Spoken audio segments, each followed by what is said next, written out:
Welcome to the Rural School Advocates of Iowa 2017 pre-session issue webinar. I'm Larry Sigel, partner at Iowa School Finance Information Services, known as ISFIS. Together with Margaret Buckton, ISFIS provides administrative, membership, and resource services to RSAI, and Margaret is your RSAI professional advocate on the Hill. RSAI membership is growing as we welcome Carroll and Webster City as our two newest members. From the map, you can see your RSAI leadership group and legislative group members who represent you in RSAI decision-making. Your strength as grassroots advocates has never been more important than in this 2017 upcoming legislative session. With Republican control of the House, Senate, and Governor's office, we are positioned to make gains in several RSAI priorities that would further flexibility, local control, and equity for students in Iowa's rural communities. Members from RSAI met in Ankeny on October 12th to set an aggressive legislative agenda of priorities. The group discussed and debated many issues and selected 11 areas of priority action for the upcoming legislative session. We will review each priority issue in brief, share a little data, and connect you to resources to help you advocate. Your voices connecting with your legislators locally are critical to RSAI priority success. Larry, please kick it off by talking about transportation equity. Sure, Margaret. The map of Iowa school districts shows significant variance in the transportation expenditures per student enrolled.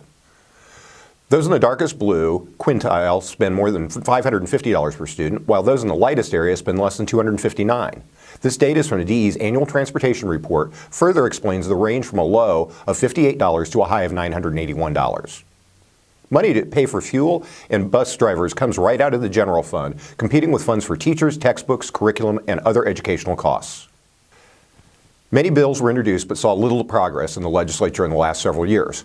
With changes in the Senate education leadership, with Senator Amy Sinclair representing several southern Iowa school districts, we expect this issue to move forward. Use the position paper resources to connect with your legislators and let them know the significance of busing costs in your district. Extending the state penny for school infrastructure is an important priority. All Iowa school districts have benefited from the state penny sales tax. It provides funds for facility construction and repair, all physical plant and equipment levy purposes, think about equipment, technology, buses, musical instruments, etc., and property tax relief. The penny expires or sunsets December 2029. School construction typically requires a 20-year bonding period, so the penny no longer covers 35% of the bonding period, and that window is closing every year. This means more districts will turn to property tax-backed bonding to cover construction costs. Look at this chart. It shows the number of school bond issue elections every year. You can see how the local option sales tax, known as SILO, lowered the number of elections beginning in 1998. Both agricultural interests and Main Street businesses, as well as homeowners, benefited from this change. Then in 2008, after the state penny replaced the SILO, the number of bond elections decreased again, as low as single digits in fiscal year 2011. But notice the resurgence of property tax-backed bond issue elections increasingly necessary as the sunset of the penny gets closer. The governor tied issues of water quality and school construction together last session through his proposal to extend the penny and dedicating a big chunk of it to water quality. This idea didn't get much traction during the 2016 session, but water quality remains a priority for Iowans and the legislature. Talk to your legislators about what is reasonable. The DE estimated replacement costs of Iowa schools at $16.4 billion, and that was back in 2014. That doesn't include the $24 million of relocatable structures. If all state penny revenue is spent on construction and reconstruction, that would be about 2.5% of the state penny revenue. But districts are also spending sales taxes on equipment, buses, and lowering property taxes for construction already undertaken. Show your legislators the chart of bond issue elections and help them understand that the penny is doing the job for your schools and taxpayers and ought to be extended. Connect with local businesses and farm leaders and explain it to them as well. They can be good advocates for continuing this critical revenue for schools. Next on the list is formula equality.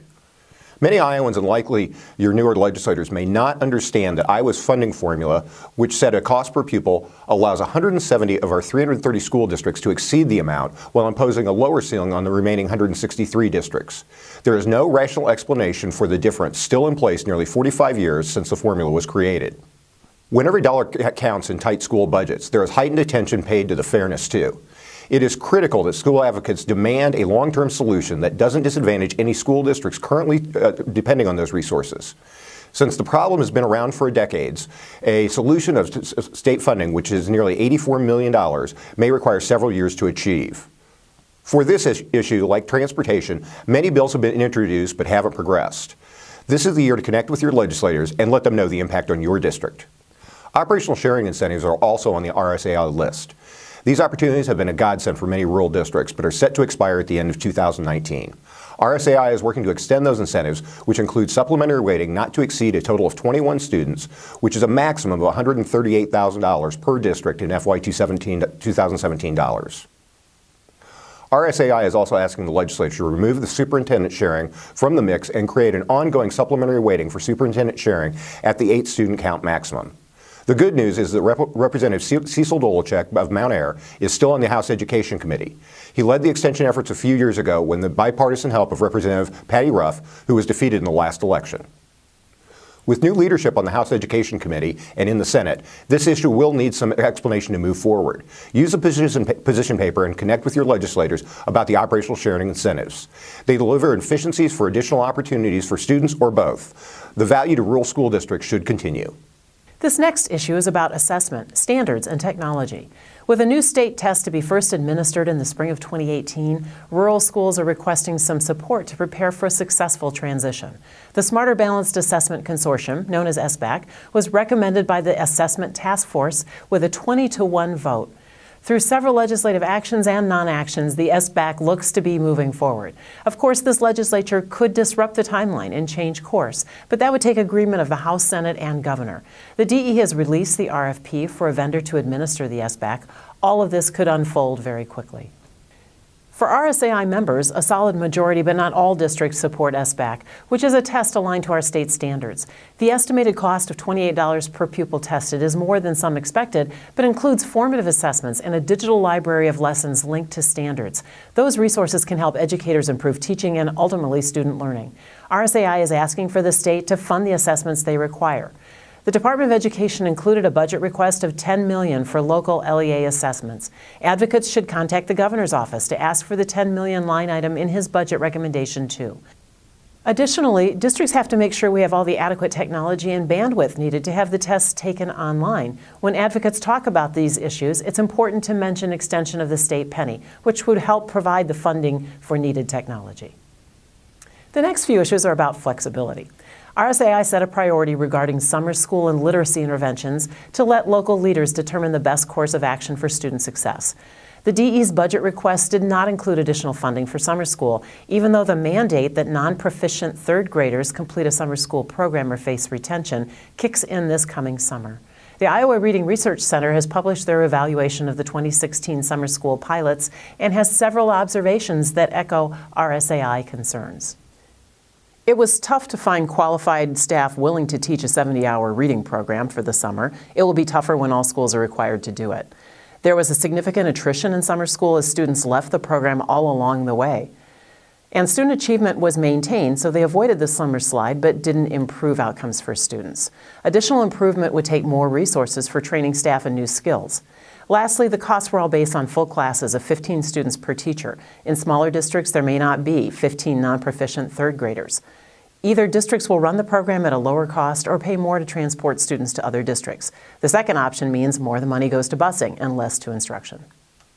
So RSAI thinks it's better to allow local school leaders some options. If local leaders determine the funding isn't sufficient or there are other barriers to a quality summer school experience, RSAI would ask that the state allow districts to provide additional supports and interventions in fourth grade rather than be required to run a summer school program that isn't likely to be successful. Home rule rather than Dillon's rule is also about flexibility. A home rule framework for decision-making starts with the assumption that local leaders, closest to students and citizens, will make the best decisions for their schools. This is in contrast to Iowa's current system of Dillon's rule, which allows schools only to do what is expressly authorized in state law. Dillon's rule is based on a court case in 1868 in the Iowa Supreme Court. Iowa cities and counties were granted home rule via the Iowa Constitutional Amendment, municipalities in 1968 with the 25th Amendment, and counties in the 37th Amendment in 1978. Both of these amendments specifically exclude taxing authority, which remains heavily regulated by the state. The flexibility hasn't been extended to Iowa schools. RSAI would support legislation granting home rule authority to school districts and would also support beginning the process to provide a constitutional amendment to provide that same process. Although bills to legislate home rule for school district were passed in the Iowa House, they've historically died in the democratically controlled Senate. This may be the year when home rule is possible. However, advocates are advised to consider the balance of power between a legislative and executive branch. The governor would have to sign such a bill, which would limit the Department of Education's power to define terms more favor of local school district authority. If the legislature decided to amend the Constitution, that would have to pass 2 consecutive General Assemblies, 2017, 2018, and 2019 and 2020, which is a longer process, but doesn't require the governor's approval. Learn more by reading the position paper. Quality preschool is a great investment and offers an amazing return, both lowering needs for taxes in the future, such as fewer students requiring special ed services and social costs of the judicial and police system that may be needed otherwise, and also increasing income of adults who received quality preschool as 4-year-olds. Read the RSAI position paper to see the impacts of quality preschool down the road. It's no surprise, knowing this return on investment, that the business community led the charge calling for quality preschool in 2007. There are still some 16,000 estimated children not served in the statewide voluntary preschool program in 2014-15. RSAI believes that transportation and work disruption are big barriers for parents. So we are asking the legislature to increase the weighting for preschool to a full 1.0 rather than 50% of the state cost per pupil, and allowing districts to offer full-day preschool programs. The last 3 issues are about funding and capacity. First, RSAI is encouraging the legislature to create a rural teacher quality program. With teacher shortages existing across many content areas, rural districts are hard-pressed to find great teachers to replace retirements or teachers leaving for another district. The expansion of STEM initiative across the state, the anticipation of career and technical progress expansion, and the demand for teacher leaders in TLC are all contributing to the new level of shortage. We also know that school funding, based on enrollment, often means lower resources available for teachers' pay in rural schools. Teacher pay variance between rural and suburban schools is significant and worsening. In this table from the DE's annual Condition of Education report, the gap is identified by school size, which is good but not perfect predictor of rural districts, showing an almost $15,000 difference between the average from the smallest to the largest category of school size. RSAI would ask the legislature to create an incentive program and provide flexibility for rural districts to meet the staffing requirements by 1. Creating funds for education loan forgiveness to help new teachers offset student loan debt if they remain in rural school districts. 2. Expand temporary licensure to 3 years for teachers working for shortage area licensure to achieve the necessary credit hours. 3. Allow alternative models of licensure for shortage area teaching positions in rural Iowa. 4. Allow the use of management fund to pay for the certification course requirement costs for teachers working toward licensure in shortage area positions. And 5. Funding of transportation equity so rural education dollars may be spent on the classroom, including teachers. Funding and flexibility to serve at-risk student needs has been a priority for RSAI from the beginning. The changing demographics of Iowa shows the need for a formula which recognizes poverty. This chart shows the percentage of students eligible for free and reduced price lunch. The percentage of the federal poverty level that qualifies families for free and reduced price lunch eligibility hasn't changed in this time.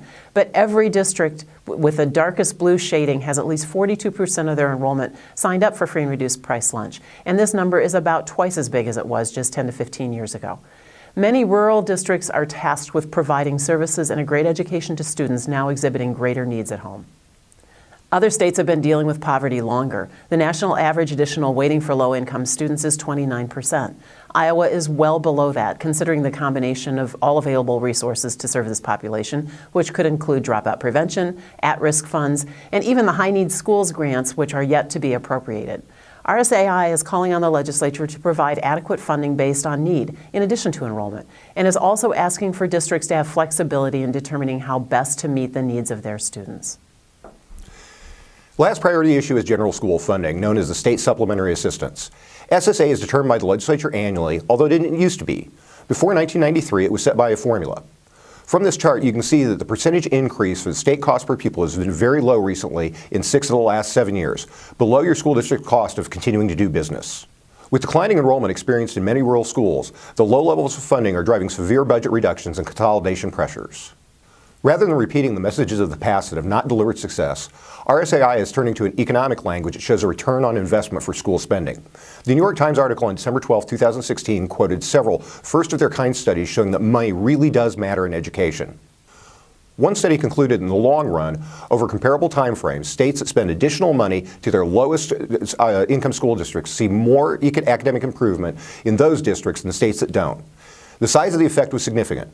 The changes brought at least twice as much achievement per dollar as a well-known experiment, the Tennessee study, that decreased class sizes in the early grades.